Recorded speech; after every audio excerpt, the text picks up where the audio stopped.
Hey guys, it's me, Ben, back with yet another quick review for you. This time for Teenage Mutant Ninja Turtles, Mutants in Manhattan, available on all the usual platforms. Platinum Games, the guys who made Teenage Mutant Ninja Turtles, Mutants in Manhattan, which is an incredible mouthful, but then again, that's always been a big, long title, have made some great games, like Vanquish, have made some okay games like Transformers, Devastation, have made some bad games like Korra.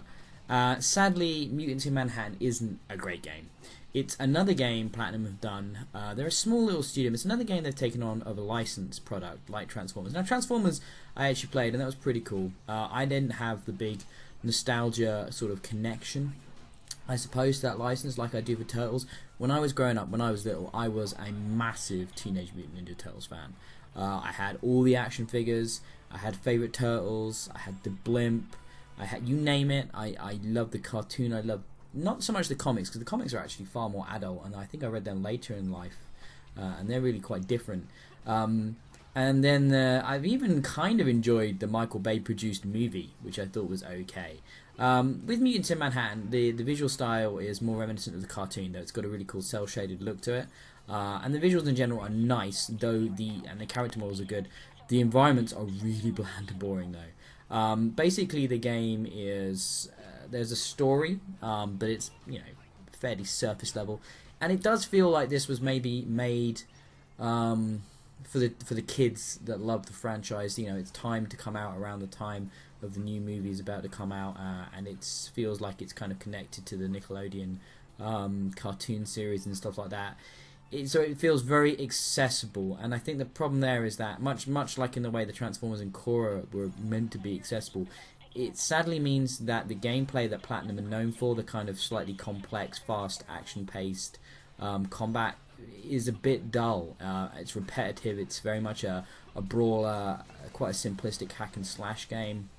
You have various combo moves you can pull off with the other turtles, and in single player the game feels just a bit dull, a bit repetitive. I guess the stages are designed for replayability.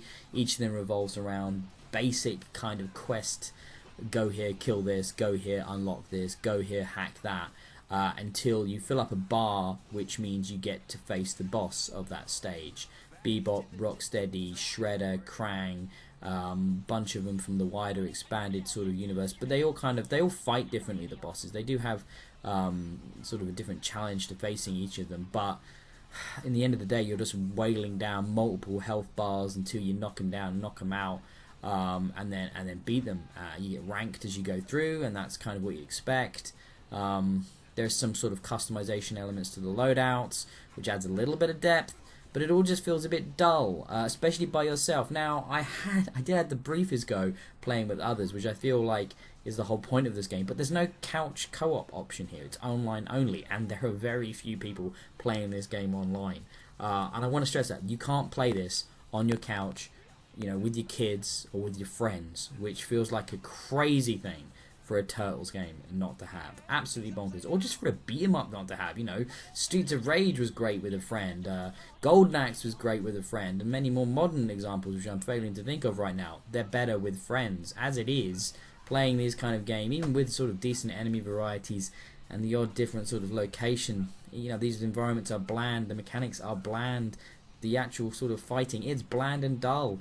And because of all that, Mutants in Manhattan isn't a Vanquish. It isn't a great game from Platinum. It's just it's a slightly disappointing, below average experience. And because of that, once again, sadly, 2 games in one day, I'm going to give it 2 out of 5 stars.